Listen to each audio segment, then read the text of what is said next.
So welcome back to another rebuild here on NBA 2K25 Next Gen. In today's video, we finally have our first blockbuster trade of the NBA offseason, and it's going to be Desmond Bane to the Orlando Magic. This one was an absolute shocker. I'm not going to lie to you. I thought there was a possibility that maybe Orlando went ahead and got somebody like Desmond Bane this offseason, but I certainly did not think it was going to be him specifically. Obviously, Orlando needs a little bit of help offensively, but oh boy, did they make a big splash, and we are technically not even into the NBA offseason yet. So, it was a blockbuster. I'm going to go over the details with you here real quickly. Orlando going to get Desmond Bane. That is it from this deal. Memphis is going to get a whole lot. They're going to get Cole Anthony, Kentavious Caldwell-Pope. I wouldn't say either of those two players are wildly exciting, but the real reason they did this trade was for the draft capital. They got 4 first-round picks, number 16 overall in 2025, and unprotected in 26, 28, and 2030, and they get a first-round pick swap in 2029 as well. So a very hefty price to pay for a guy like Desmond Bane, but if they think this could be the final piece of the puzzle that finally gets them that championship, it may be worth it.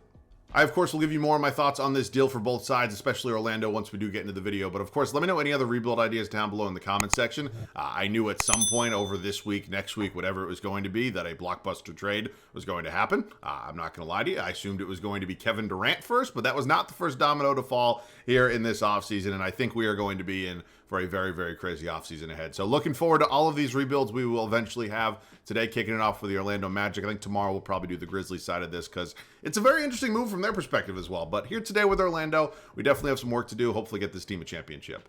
All right, now here in off-season number 1, we'll discuss a little bit more about what this trade is and kind of what it means for both sides in just a moment. But if this is your first time watching one of my rebuilds, I want to make it abundantly clear. These are not realistic rebuilds, okay? I know some people still get confused sometimes, which is totally fine, but just want to make sure that is clear. All right, let's go ahead. I've already put the trade through. Let's break down this Orlando roster. Because I'm not going to lie to you, this team definitely needed some offensive help. I didn't think Desmond Bane was going to be the guy that they went out and got, but he is now their new starting 2 guard, and I'm really excited to see how this core can fit together. So, starting here at the point guard spot, I'm really excited for Jalen Suggs to get back. I think his offensive game can continue to get better. Obviously, we know how strong he is on the defensive side of the ball, but he seems to be their point guard of the future. You know, whether or not he was running the 1 or the 2 heading into next season was maybe a little bit up in the air, but of course, after the Bane deal, very likely going to be their 1 guard. Behind him, we have 21-year-old Anthony Black.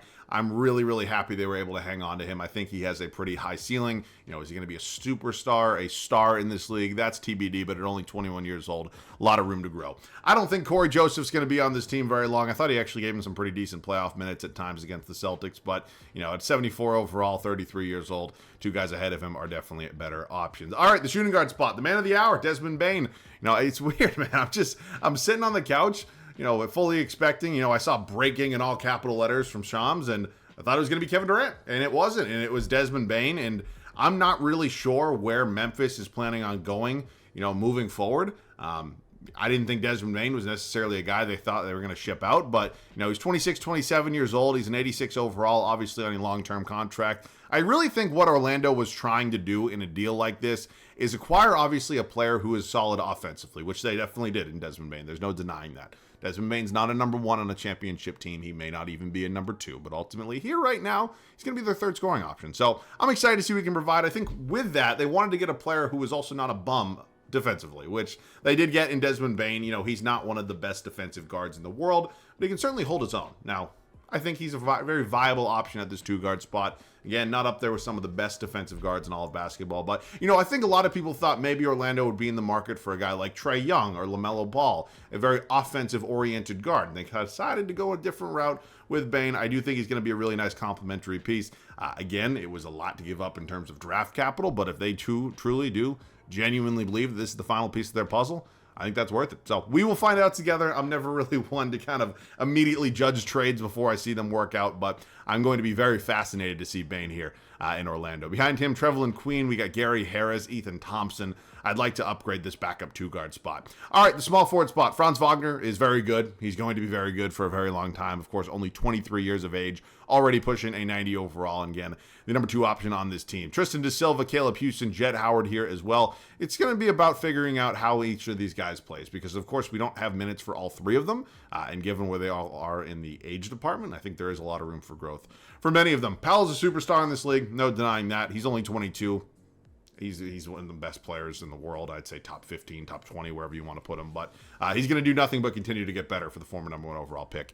Jonathan Isaac in here behind him as well. Can be a nice role piece. Not going to give you a ton offensively, but obviously very, very strong on the defensive side of the ball. And then this is maybe my biggest question for Orlando is what do they do at the center spot moving forward? Because while all three of these guys in Carter Jr., Batazde, and Mo Wagner are all really solid kind of viable options, none of them are really truly game changers at the center spot. And hey, maybe they don't need a game changer at the center spot. Again, these guys can all hold their own. We're going to have to figure out which one of them is going to be my starter moving forward. Because, you know, with Wagner's injury off, obviously all of them are 79 overall. So that's the team we're working with here for now. Let's just get into the offseason here real quick. Jamal Mosley, I think, has very much earned his job. He has done a fantastic job with this team. He's going to be staying. Of course, we're not working with a lot in the draft pick department anymore. I do have to confirm if the Orlando Magic still have this pick. I know they traded number 16 to Memphis, obviously. I believe they should still have this one here at 25, but I probably should have checked this before. I'll be right back. We're sending out our second round pick to Philadelphia, just moving, you know, off a second for some future seconds. By the way, I did confirm, at least from what I can see at this point in time, that the Orlando Magic still do own the 25th overall pick. You can ignore the fact that it says it's from New York. I had to move around the picks and get the order correct. But we should be good here now. I think, again, they do have this pick, and if there's anything, you know, that you see that says they don't have the pick, then my apologies. But from everything I see, they do. So obviously it would have been nice to have two first, but I can definitely live with one. We're taking a look at some of the prospects here. Ben Saraf, Bogdan Markovic, Colin Murray Boyles, Janai Broom, JT Toppin, Traore sitting in here as well. I don't really know what I need at this point. Traore could be fun. I mean, you take a look here at 3C rated prospects. I mean, honestly, the shooting guard is kind of a big position of need for us right now. I don't know. Markovic. I feel like the backup power forward is kind of solidified with Jonathan Isaac, but I wouldn't mind taking one of these guys and just seeing what they could provide for us. Also, what could I do hypothetically if I were to trade the pick? Like, because we're really low on future draft capital right now. I think that everybody's pretty much aware of that fact at this point in time. Ooh, that's the Wizards pick. It's actually not going to be their own. I actually don't hate this one here from Detroit. We got Fentecchio back. Send out Gary Harris. This one here with the Thunder is not too bad. Actually, let's do this one here with the Thunder. That's a Utah pick. And a Clippers pick as well. All right, that's fine. There might be some other protections on them. I didn't really love any of the players that were sitting there, so we're going to not draft. And again, we're definitely, you know, willing to go ahead and take back. Okay, everybody here is being brought back. I don't know why I wouldn't. Okay, it is time for the rest of the offseason. Again, there's not going to be a ton of moving pieces. I do want to trim out some of the depth. I think depth is really important in real life, but here in 2K, again, with unrealistic, no injuries on, no, you know, anything like that. Not nearly as important, but I do think there's one or two trades we'll make at this point.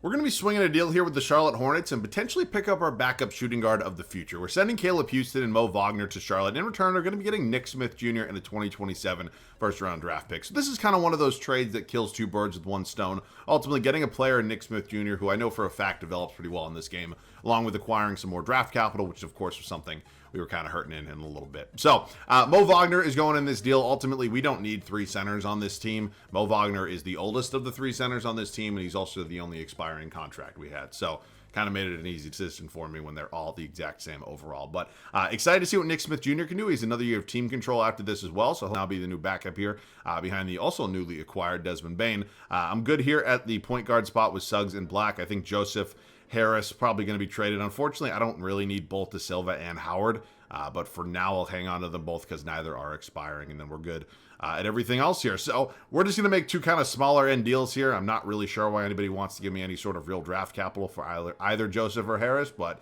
I'm going to say thank you, and we're going to go ahead and do these trades. Ooh, that low-key could be valuable at some point. All right, that's going to be it. Again, not the most exciting first offseason, but again, the Magic did a lot of the work for me in the first place. So we're locked in for this rotation for year number one. Pretty excited to see how things shake out, and I'll see you guys at the start of the first season. Year one in Orlando is officially a go. We have established this 10-man rotation the way I think it'll work best, and I'm really excited to see what this team can be. Here's how it's going to look. Jalen Suggs, Desmond Bane here in my backcourt. Really no surprises there. My two forwards with Franz Wagner and Paolo Banchero, and then gave the nod to Wendell Carter Jr. at the starting center spot. So probably no major surprises in there. Bench unit. Anthony Black is all the way up to an 82 overall. He'll be my sixth man. Nick Smith Jr. also developing quite nicely as he is up to an 80. Behind him, Goga Batazde will be the backup five. Jonathan Isaac and Tristan De Silva rounding out this rotation. So I'm pretty excited. Again, are we going to be the best team in the East? I don't know if we're quite there yet, but this could definitely be a dangerous team. I think there's certainly a possibility they're a top 4 seed, and I will see you guys at the end of year number one. I'm not going to lie to you. I went into this season with some pretty high expectations, and I guess I should not have had those because, oh boy, we did not meet anything that I had in the expectation department. 37 and 45 going to be the final record here at the end of year number 1. Just disappointing. Really no ifs, ands, or buts around it. That's not what I meant. There's no way to sugarcoat it. We were terrible. I think this is still a playoff spot because the East is absolutely dreadful, but my God, we're going to need to really address some things this offseason. Nikola Jokic, MVP. Cooper Flagg is in Dallas, Rookie of the Year. Josh Giddey now a Piston. Mobley, your DPOY. Henderson, Most Improved. Booker, Clutch Player of the Year. And 16-22 does give Jason Kidd a Coach of the Year. So, yeah, I mean, we're the 7th seed. Again, the East is just an absolutely dreadful conference, so we'll be fighting for a play-in spot. And I'm mad. I'm disappointed. I just really didn't think that this team had a possibility to flop, but we kind of did. And it doesn't really look like many of the offense was really a problem. I mean, the big three kind of did exactly what I expected. Suggs, Smith Jr., you know, Wendell Carter Jr. is not putting up a lot offensively. I mean, he's 40. Oh, my God. All right, maybe a center upgrade could potentially be on the horizon because, oh, boy. Not great. Led in rebounds by Wendell Carter Jr. Assist going to be Wagner. So that's also another thing. We don't really have a true facilitator of the basketball. Again, I understand that the Magic, you know, wanted to go with an offensive-oriented player who could hold his own defensively, and Desmond Bane was fine for us. It wasn't the problem, but there's really not a true facilitator of the ball on this team. All right, we're taking on Toronto here in the first play-in matchup. If we win this one, we're going to end up as the 7th seed. We lose, we'll be battling it out for the 8th seed. So we win. We are the 7th seed here in the East, and we have Cleveland in round number 1. It is Garland, Mitchell, DeAndre Hunter now in the starting 5. Mobley, Allen, got LeVert off the bench, Max Strus, Jackson Hayes. Okay, well, it'll be an interesting first-round matchup for us here. We actually take the first 2 in Cleveland. Oh, my God. We sweep the Cavaliers. Not what I was expecting. And we are moving on to the 3-seed Detroit Pistons. Cunningham, Ivy, Azar Thompson, you got Tobias Harris, Jalen Duren, Gideon, Beasley, Sasser. Well, I don't know. Is it time for us to maybe win a little bit now? I mean, are we finally meeting those expectations?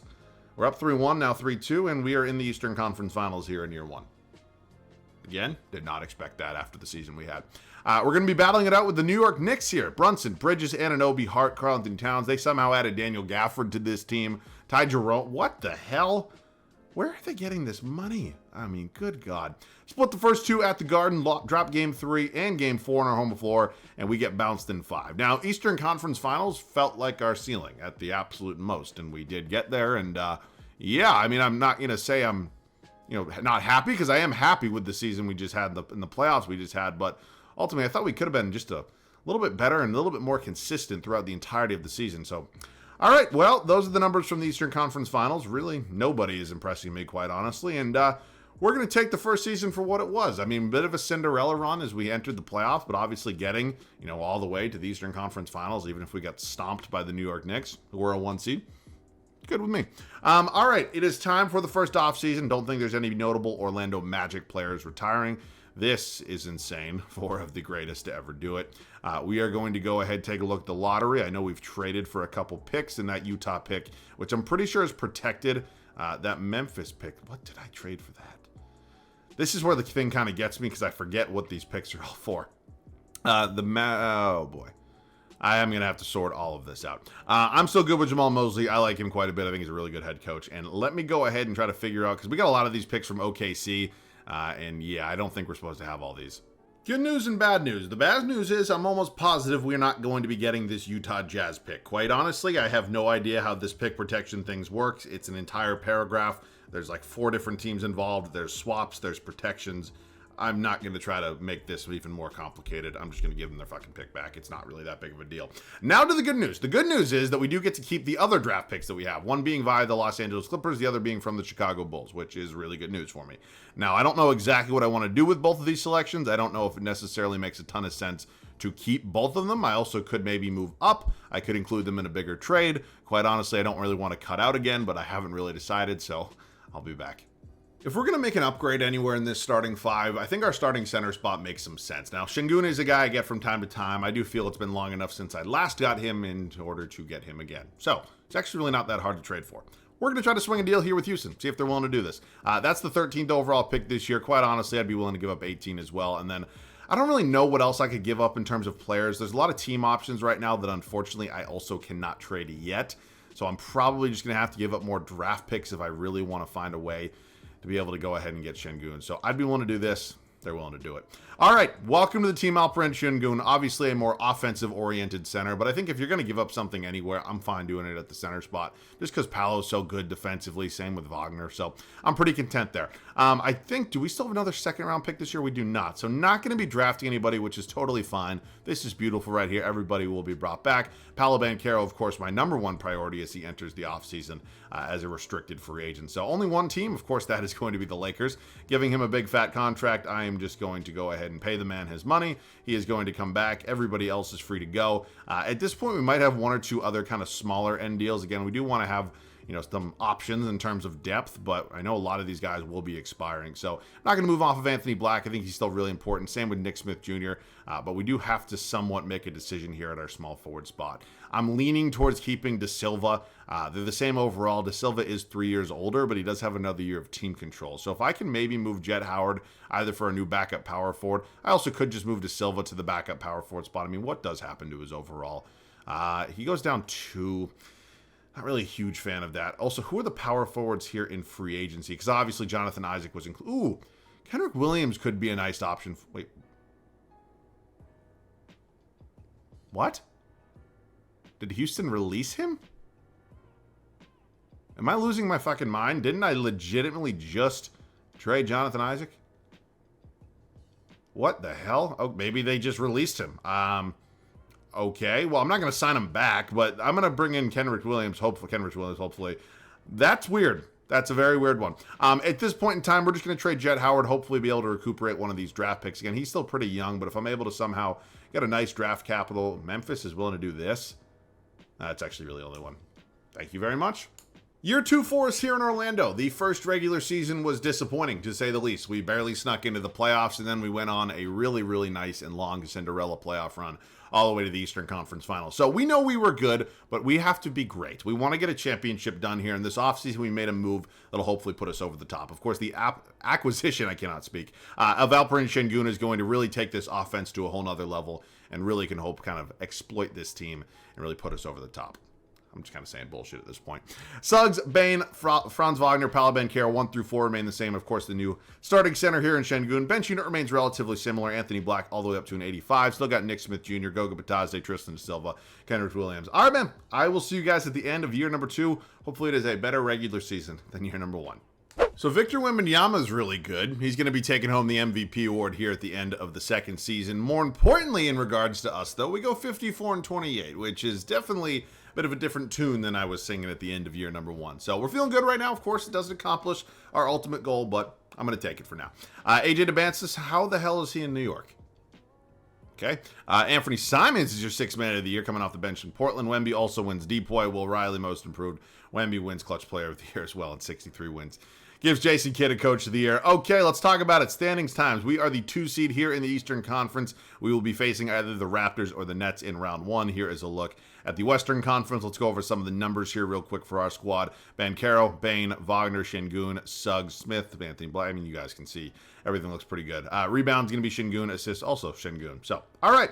First round of the playoffs, it is going to be us and the Toronto Raptors. I'm not going to lie to you. I know we beat them in the play-in last year, but the Raptors have almost always given me some challenges when I face them in these rebuilds, which is strange because they're, a fine team, obviously, rebuilding at this point, but I don't know what it is. They always challenge me. We're 2-2 with them right now. We go up 3-2, and we are going to the second round of the Eastern Conference playoffs. Of course, it is the defending champs here in the New York Knicks, who no longer have Mikal Bridges. They replaced him with Reed Shepherd, but they are still a pretty damn good team, and especially with AJ DeBanza there.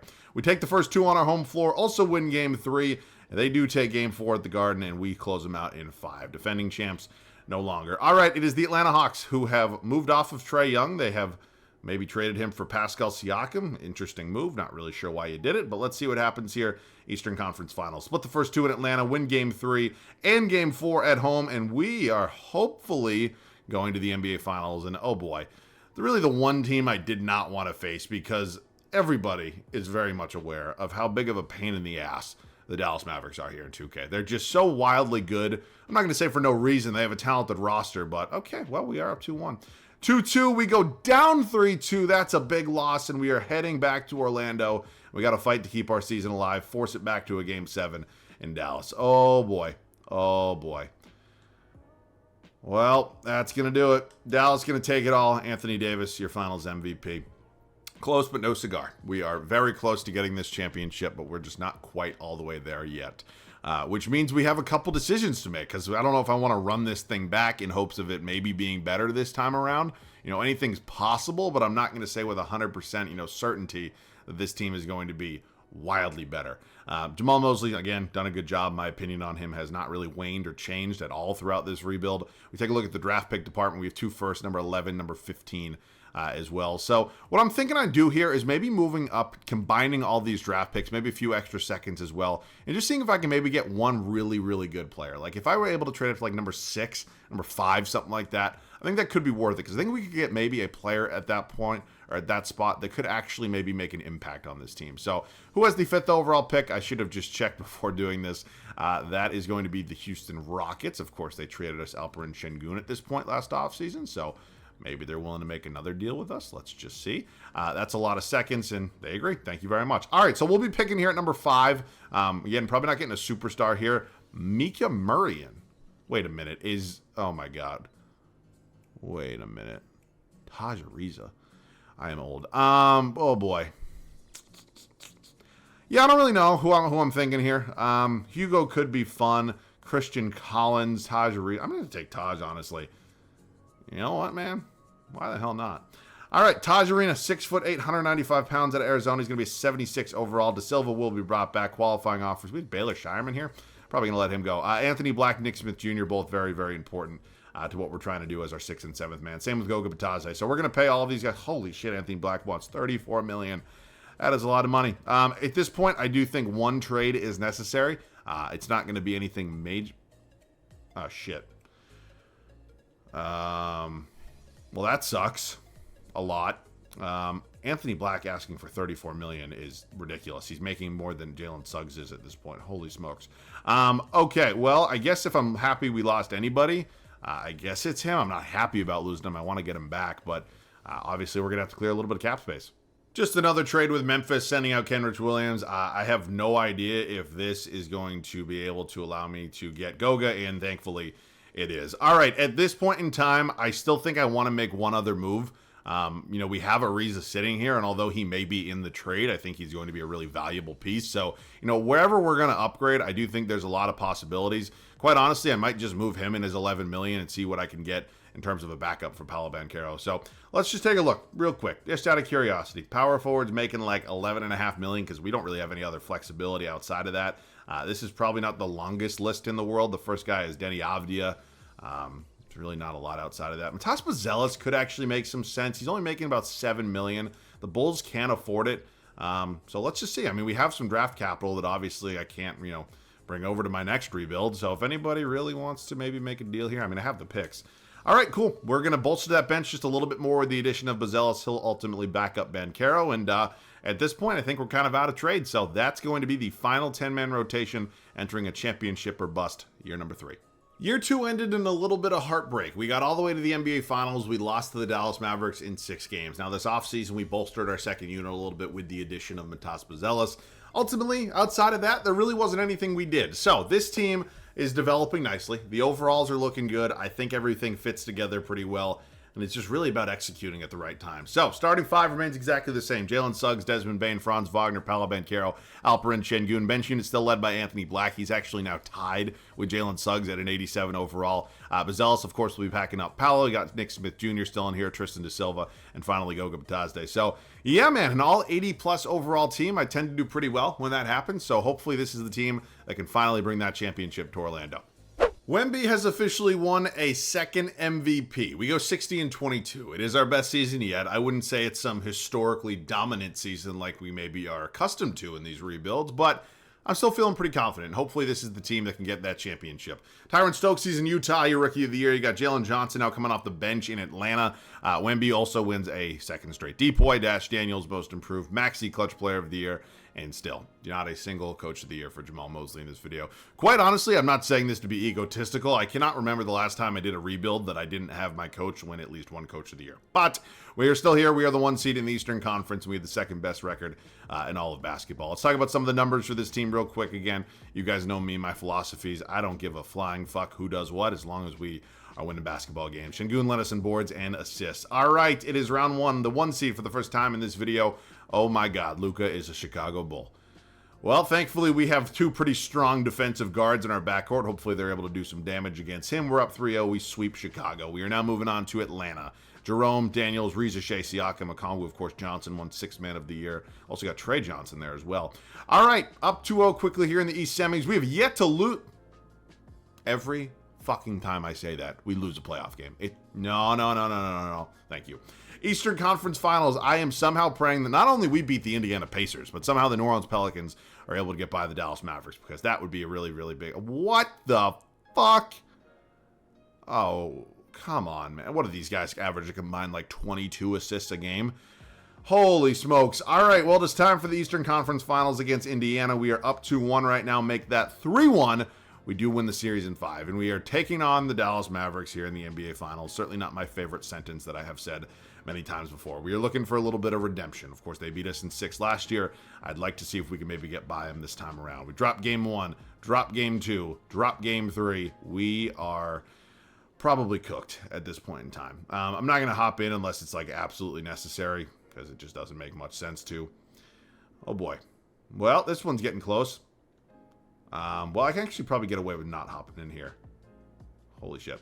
All right, well, we have survived. We are living another day. Heading back to Orlando for Game 6. And again, this is where our season ended last year. Our goal, get it back to Dallas for a do-or-die Game 7 for both sides. Oh, boy. Oh, boy. What a bad third quarter. Fuck. Heartbreak. Heartbreak. I mean... What is he, LeBron? I mean, what the fuck? Okay, disappointing ending to a fun video. Yeah, man, I mean, obviously we got close, right? I mean, whoops, that's not what I wanted to do. We got close. We got about as close as you can get without actually winning the damn thing.